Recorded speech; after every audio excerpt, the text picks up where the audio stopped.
Најпрвин враќањето на Артан Груби, како што каже и колешката од ВМРО ДПМН, да не е дека кога он посакал, туку е договорено враќањето на Артан Груби. Почнам од тоа што Артан Груби кога е напуштил државата, со себе имал државно обезбедување. Граничната полиција го пуштила, наводно не проверила, иако тој во тој момент се наоѓал на стоп листата. Нели во меѓувреме беше ставен и на црната листа во САД пред да избега, па сега слушаме во јавноста дека имал месец дена пред да избега закани по животот кој што ги пријавило во МВР. Можеше да ја поштедат властите јавноста, целиот овој циркус кој што ни го приредија за еден ден, односно имаме ние конкретни случаи на лице кое што е во притвор 6 месеци, кое што се уште не е изнесено пред лицето на правдата, иако он за рекордно брзо време ги заврши сите тие постапки. А тоа е така затоа што праксата покажала дека во затвор може да се лежи само за ситна кражба или ако крадете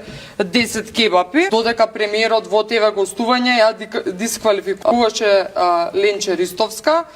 само затоа што таа води предмети обвиненија против нивниот криминал и затоа ова е продолжение само на нивните претходници, односно каде што СДСМ заврши, ВМРО продолжи и така повеќе од 30 години тие си се амнестираат меѓусебно и само поради вакви случаи всушност и граѓаните имаат изгубено довербата и во институциите и во судството.